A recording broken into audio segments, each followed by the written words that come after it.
আজকে বাংলাদেশের ইতিহাসে সবচাইতে বেশি সংখ্যক গুম এবং সবচাইতে নিষ্ঠুরতম পন্থায় যারা গুম করত র্যাপিড অ্যাকশন ব্যাটালিয়নের কয়েকজন সদস্যের বিরুদ্ধে আজকে গুমের মামলার সাক্ষ্য গ্রহণ শুরু হয়েছে। প্রথম সাক্ষী হিসাবে গুমের শিকার 2016 সালে গুমের শিকার হয়ে 8 বছর ধরে গোপন বন্দিশালায় আটক ব্যারিস্টার মীর আহমদ বিন কাশেম প্রথম সাক্ষী হিসাবে আজকে ট্রাইব্যুনালে তার জবানবন্দি উপস্থাপন করছেন। এটা এখনও চলমান আছে। এর আগে ট্রাইব্যুনালে সূচনা বক্তব্যের মাধ্যমে চিফ প্রসিকিউটর এই মামলার পটভূমি, এই মামলার বিচারের পদ্ধতি, সাক্ষ্য প্রমাণ এবং গুমের যে ভয়াবহতা সেই বিষয়টি আদালতে উপস্থাপন করেছেন।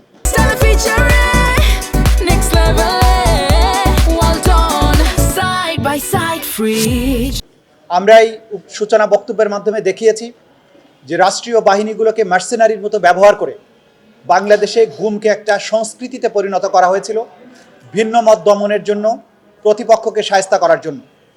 তারা এমন একটি সংস্কৃতি প্রতিষ্ঠা করেছিল যে চাইলেই যে কোনো সময়ে যে কোনো মানুষকে তারা নাই করে দিতে পারেন এবং এর জন্য কোথাও কাউকে জবাবদিহি করতে হয় না। এই সংস্কৃতি চালু হওয়ার কারণে বাংলাদেশে হাজার হাজার মানুষ গুমের শিকার হয়েছিলেন এবং এদের মধ্যে অনেকেই নিহত হয়েছিলেন যাদের লাশ নদী নালা খাল বিলে পাওয়া গিয়েছিল বা কারো লাশ কখনো পাওয়া যায়নি। গুমের শিকারের যে পরিবারগুলো তারা অনেকেই জানেন না যে তাদের স্বজন বেঁচে আছেন কিংবা মারা গেছেন।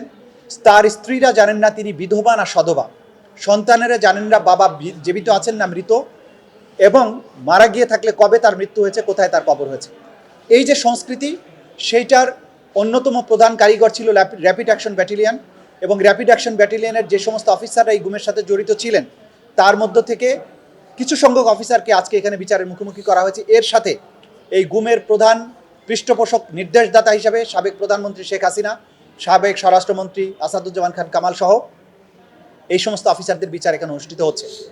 এই বিচারের মধ্য দিয়ে বাংলাদেশে গুমের যে কালচার, যেটা গত 17 বছর ধরে চালানো হয়েছিল এবং এটা পৃথিবীর বর্বরতম অপরাধগুলোর একটি, সেই অপরাধের একটা ইতি ঘটানো চেষ্টা হবে এই বিচারের মাধ্যমে।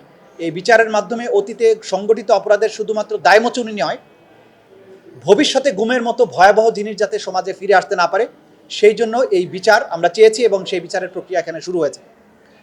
এর বাইরে আজকে 2024 সালের জুলাই এবং আগস্ট মাসে ইন্টারনেট বন্ধ করে দিয়ে গণহত্যা চালানো, গণহত্যাকে বিশ্ববাসীর দৃষ্টি থেকে আড়াল করার দায়ে আসামি জুনায়েদ আহমেদ পলক এবং সজীব অজেদ জয়ের বিরুদ্ধে আনুষ্ঠানিক অভিযোগ গঠিত হয়েছে এবং 18 ফেব্রুয়ারি 2026 তারিখে এই মামলার সাক্ষ্য গ্রহণের দিনের জন্য নির্ধারণ করা হয়েছে। সেই মামলাতেও আমরা বলেছি যে এই দুজন আসামি যারা বাংলাদেশের ইন্টারনেট ব্যবস্থাপনার দায়িত্বে ছিলেন, তারা নানানভাবে নিজেরা যেমন উস্কানি দিয়েছেন, হুকুম দিয়েছেন, তাদের নানান ধরনের টেলিফোনিক কনভারসেশন ছিল। তারা গণহত্যাকে আড়াল করার চেষ্টা করেছেন এবং পরিকল্পনা করেছেন কিভাবে ইন্টারনেট শাটডাউন করে, ব্ল্যাক আউট করে দিয়ে কিভাবে গণহত্যা চালানো যায়। সেই দায়ে তাদের বিরুদ্ধে অভিযোগ গঠিত হয়েছে। তাদের বিরুদ্ধে প্রথম সাক্ষী উপস্থাপনের মধ্য দিয়ে এই বিচার প্রক্রিয়াটাও একটি পরিণতি পাবে এবং তারা যে অপরাধ করেছেন বাংলাদেশের জনগণের উপরে, সেই অপরাধের প্রায়শ্চিত্ত তাদেরকে করতে হবে আইনি প্রক্রিয়ার মধ্য দিয়ে। এই ছিল আজকের দিনের মোটা দাগে প্রসিডিংস।